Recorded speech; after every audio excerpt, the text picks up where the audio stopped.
Halo semuanya, di samping Niam saat ini sedang ada mobil Mitsubishi X-Force yang tipe Ultimate. Nah, kali ini kami akan bahas mengenai fungsi tombol-tombol yang ada di mobil Mitsubishi X-Force ini. Kira-kira apa saja fungsinya? Nah, untuk lebih jelasnya, simak video ini sampai selesai. Pertama kita mulai dari remote. Untuk yang tombol atas untuk mengunci pintu, kalau yang ini tengah untuk membuka pintu. Nah, yang paling ujung bawah ini fungsinya untuk membuka pintu bagasi elektrik. Caranya ditekan 2 kali secara cepat. Nah, maka untuk pintu bagasinya akan buka sendiri. Untuk penutupnya juga sama, tekan 2 kali, maka untuk pintu bagasinya akan menutup. Berikutnya kita lanjut ke bagian pintu. Nah, di bagian handle ini ada tombol, ini adalah tombol clutch, fungsinya kurang lebih sama seperti remote. Kalau kita tekan bisa untuk membuka dan mengunci pintu. Nah, dari bagian pintu kita langsung lanjut menuju ke bagian start stop engine, karena mobil ini sudah keyless jadi sudah tidak menggunakan anak kunci. Untuk menyalakan mobil tinggal tekan tombol start stop engine. Kalau yang X-Force lokasinya di bagian tengah ini. Nanti kalau mematikan mobil juga sama, tinggal tekan sekali. Nah, kita langsung lanjut menuju ke bagian depan dulu.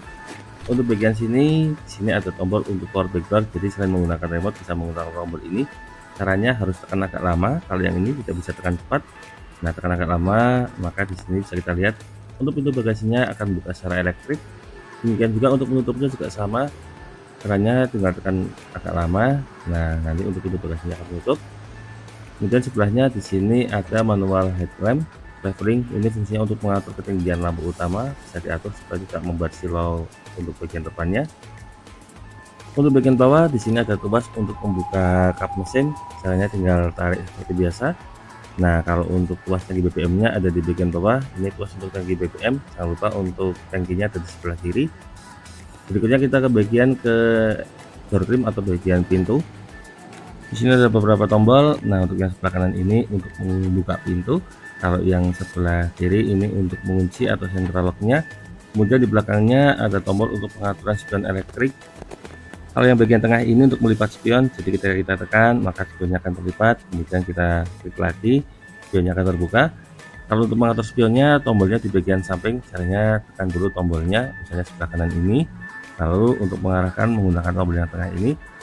Misalnya mau diarahkan maju mundur atau naik turun, nah disesuaikan dengan tombol ini.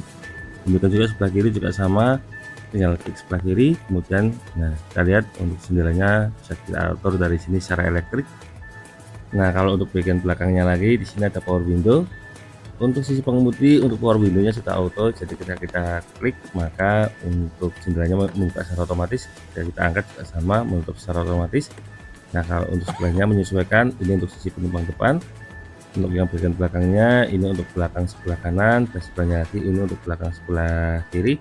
Lalu kalau untuk ini untuk mengunci jendela supaya tidak buat mainan anak-anak.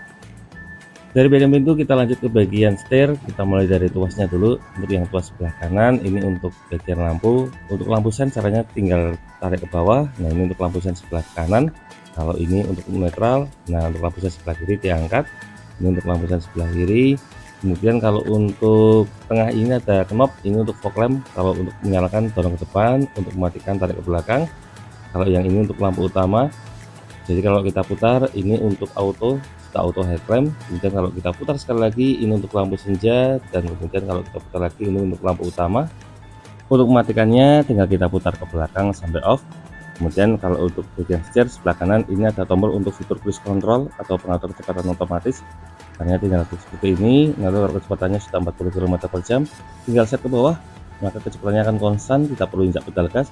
Nanti kalau mau menaik turunkan kecepatan tinggal tarik tuas yang ada di sebelah sini. Nah, di bawahnya di sini ada tombol untuk voice command. Lalu ada tombol untuk angkat tutup telepon. Ini untuk angkat telepon, kali ini untuk tutup telepon syaratnya HP harus terkoneksi dengan Bluetooth. Nah, kemudian ini tombol untuk pengaturan kecerahan bagian speedometer supaya tidak menyilaukan pengemudi. Berikutnya untuk sebelah kiri di sini ada tombol. Nah, kalau yang ini untuk pengaturan volume ke bagian head unit, jadi tidak perlu menekan tombol head unit, bisa diatur volumenya dari sini, plus untuk naik, untuk turun. Lalu sebelahnya di sini ada tombol untuk pengaturan MID, syaratnya harus tekan back dulu. Nanti kalau sudah tekan back, kemudian nah ini bisa kita atur untuk tampilannya, misalnya mau kita ubah nanti tinggal di setting. Ini untuk kanan kirinya, nanti kalau mau memilih tinggal tekan tombol enter ini. Misalnya mau merubah tampilan, nah ini untuk fungsi-fungsinya. Kemudian yang bagian bawahnya di sini ada audio ini untuk mengganti bagian head unit misalnya dari radio FM mau diganti ke Bluetooth. Jadi tanpa perlu menekan tombol-tombol yang ada di bagian head unit, bisa menggunakan fitur ini. Demikian juga untuk sampingnya, di sini ada tombol geser kanan geser kiri. Ini fungsinya untuk mengganti channel, misalnya radio mau diganti frekuensi. Nah, kita arahkan ke radio dulu. Ini sudah radio, misalnya mau diganti frekuensi, tinggal digeser, caranya tekan agak lama. Nah, nanti akan secara otomatis mencari frekuensi berikutnya, tekan lagi, mencari lagi frekuensi. Nah, kalau mau kembali ke frekuensi yang awal, nah tinggal tekan yang sebelah kiri. Lalu untuk tuas sebelah kiri, di sini tuas untuk pengaturan wiper. Semakin ke bawah, maka untuk gerakan wiper akan semakin cepat. Ini bisa kita lihat untuk wipernya gerakannya semakin cepat. Oh ya, untuk wiper ini juga sudah dilengkapi dengan auto intermittent. Jadi kalau kita putar knobnya, maka di sini kalau semakin ke depan, maka putarannya akan semakin cepat. Kalau diputar ke belakang, putarnya akan melambat. Lalu untuk mengeluarkan air, caranya tinggal tarik tuasnya ke belakang. Nah, di sini untuk air wipernya akan keluar. Untuk mematikan wiper, tinggal dorong ke atas lagi. Nah, kemudian untuk wiper yang belakang ada tuasnya di bagian ujung. Ini kalau kita putar, maka untuk wipernya akan bergerak. Itu putarnya putar ke depan. Lalu kalau untuk mengeluarkan airnya, tinggal tarik tuasnya ke depan lagi. Nah, ini bisa kita lihat untuk air wiper belakangnya akan keluar. Untuk belakang setir juga ada tuas. Nah, ini kalau tuasnya kita tarik ke bawah, ini bisa untuk mengatur posisi setir. Nah, caranya tinggal kita tarik ke bawah seperti ini. Ini posisi setirnya bisa diatur naik turun dan juga maju mundur, disesuaikan dengan posisi pengemudi yang paling nyaman. Untuk menguncinya kembali tinggal dorong ke atas. Lanjut ke bagian tengah. Nah, di sini untuk head unit ada beberapa tombol. Nah, kita mulai atas. Ini atas ini untuk mengatur bagian tampilan, misalnya mau diatur kecerahan dan jenisnya. Kalau untuk yang bagian bawah ini untuk koneksi, misalnya mau mengkoneksikan Bluetooth, tinggal tekan tombol yang ada di bagian bawah tersebut. Kalau yang bawahnya lagi, ini tombol untuk pengaturan, gambarnya seperti gear. Nah, ini untuk pengaturan settingan macam-macam. Kemudian bawahnya ini untuk mengecilkan volume, kalau ini untuk menaikkan volume. Nah, sebelahnya lagi ini untuk mengangkat telepon, misalnya handphone kita terkoneksi dengan Bluetooth. Kemudian kalau yang tengahnya ini untuk tombol home untuk menu utama. Nanti kalau sebelahnya lagi ini kurang lebih fungsinya sama seperti yang di setir tadi untuk mengganti jenis audionya dari FM misalnya mau ke Bluetooth. Nah, kalau yang ujung ini untuk mematikan head unit. Untuk mematikannya tinggal akan tekan agak lama. Kalau untuk menyalakannya nanti bisa menekan tombol ini atau juga bisa menekan tombol home. Nah, kita lanjut lagi ke bagian bawah. Di sini untuk AC-nya sudah menggunakan AC model dual zone, jadi bisa dinyalakan secara terpisah. Oh iya, untuk AC-nya juga sudah dilengkapi dengan fitur Nano X untuk pembersih udara. Jadi kalau dinyalakan berarti pembersih udaranya aktif. Kalau dry ini untuk mode kering, jadi mengeluarkan udara agak panas. Nah, kalau ini untuk front defogger, fungsinya untuk menghilangkan embun di kaca belakang. Jadi kalau misalnya hujan, depan embun, tinggal tekan tombol tersebut. Nah, untuk yang sebelahnya lagi, di sini untuk max cool, jadi untuk mengeluarkan udara maksimal. Kalau sebelahnya lagi ini untuk rear defogger, jadi kalau kaca belakangnya ngembun juga bisa ditekan untuk menghilangkan embun di kaca belakang.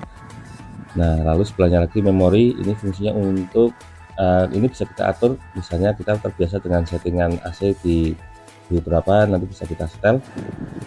Kita lanjut lagi. Ya, kita matikan dulu untuk wipernya. Nah, di sini ini untuk menyalakan AC. Kalau lampunya mati berarti AC-nya mati, hanya ada kipasnya saja. Kalau sebelahnya ini untuk sinkronisasi, misalnya ini kan suhunya bisa diatur terpisah antara sisi kanan dan sisi kiri.